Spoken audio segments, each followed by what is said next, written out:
wala. Kahit isang araw, hindi nagtrabaho, wala. No, I'm not disappointed. I'm angry. Paano po nangyari? Ba't nabayaran po? Eh, wala naman po kahit kanila. Ghost na po eh. There is a document that's the basis of the accomplishment in the public works, and that is stated as what accomplished, signed by the Prime Engineer and the implementing section po. Pero hindi po ba dapat tinitignan yung muna? Your Honor, as I told you, napakarami pong papel na dumatang po sa akin every day. General Castro, during the Senate meeting, you admitted that you're going to backing up. Mr. Honor, ilang beses po kayo na punta sa Casino? Mag-isa. General Castro. Kaya pa nang pinagin po sa doon para inutok sa mga tayo sa kamam. So, kasama niyo po sa district office or doon sa mga taga-DPWH po para kasama niyo. Picture guys. Mama, mamsi. Picture. Nabibigyan pa ang mamsi niya. Nabibigyan pa.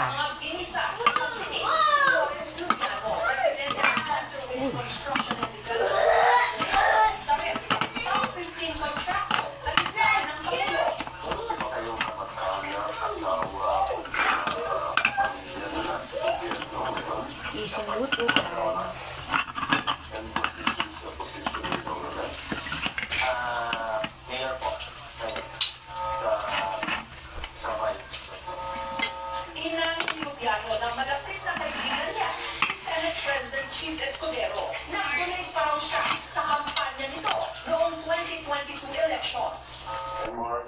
Ito nga guys.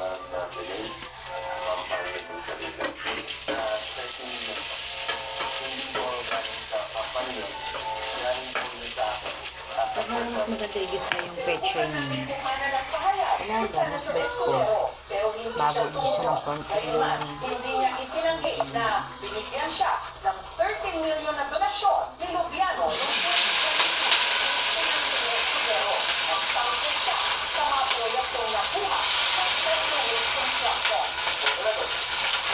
Nalaman sa pag-identify, paggawa ng program of work, pag-bid, pag-award, pagbahay, pagbayad, pag-inspeksyon ng anumang proyekto sa pamahalaan.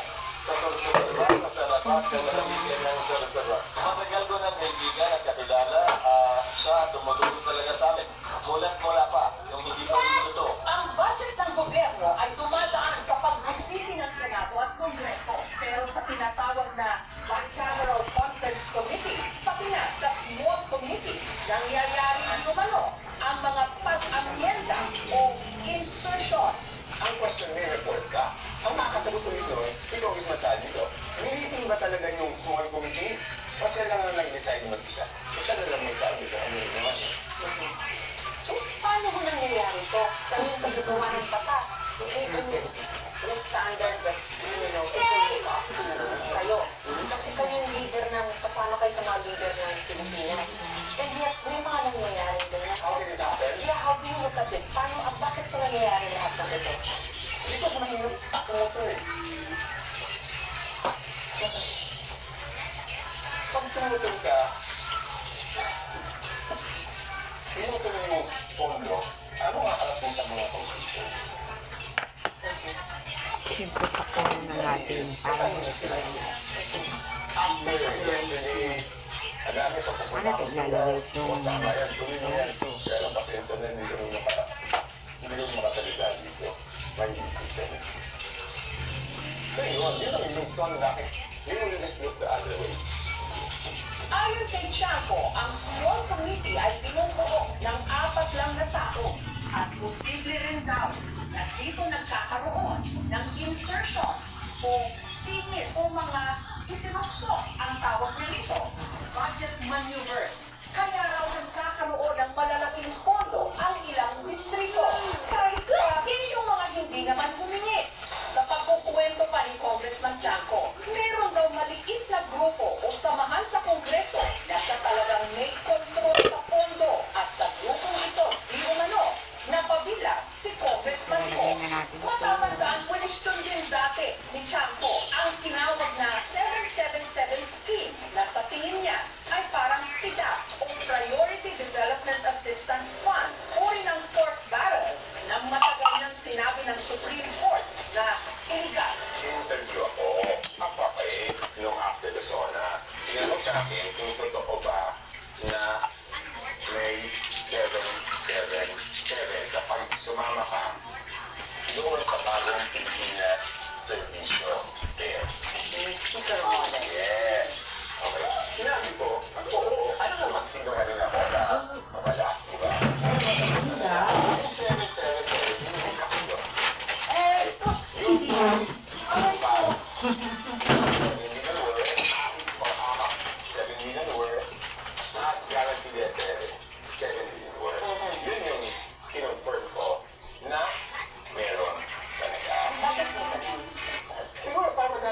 doon sa bagong Pilipinas Initiative.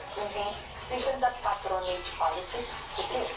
Yes, it is. Pero, congressman ka, kasama ka, magliliraan yung mga distrito mo.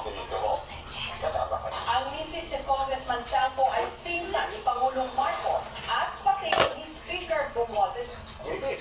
40 years na kami magkaibigan ni Martin. Kaya hindi rin masaya ko eh. Anong status niya ngayon? Hindi kami nag-uusap. Pero, kailangan ko mamili between my friendship with him and the legacy of the president. So, hindi rin madali, di ba? 2 araw ang nakalipas matapos ang interview kay Congressman Chanco. Itong Biyernes, September 5, pinakusahan siya ng kaalyado ni Congressman Ko na si Party List Representative Alfredo Garbin Jr. na meron daw insertion si Chanco na 529 million pesos. Eh bakit si Congressman Chanco iniimbestigahan ang sarili niyang lugar na kung saan yung mga nababanggit ng ating presidente na involved doon sa mga ghost project, doon mismo nagkukontrata din award bidders doon sa kanyang nabotas. Sinabot ni Chanco, si Garbin, huwag daw nitong ilihis ang issue at hindi raw insertion ang bilhin niyang 529 million pesos na additional na pondo mula sa bicameral committee para sa kanyang distrito sa Navotas na Bahain o Club Chrome.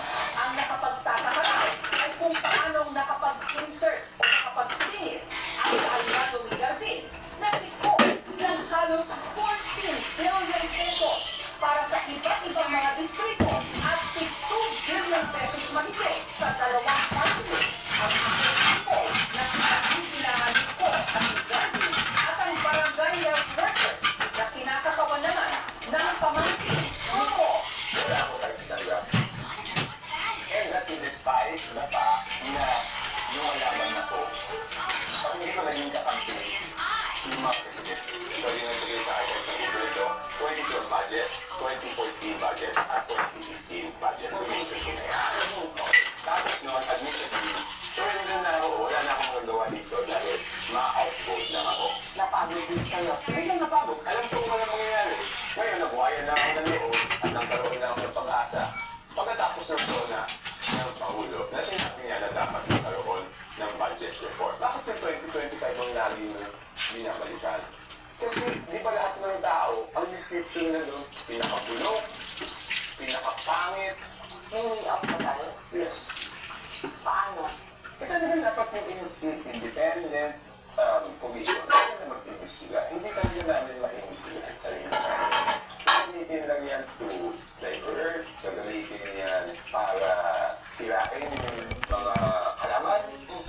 Gagamitin lang yan para i-cover up yung totoong mga may kasalanan. Para i-stifle din yung mga katulad niya.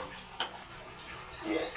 Pero hindi madali. Because alam mo, ang responsibilidad ko, hindi lang naman sa Kongreso eh. And ang problema dito, nababawasan yung oras ko sa distrito.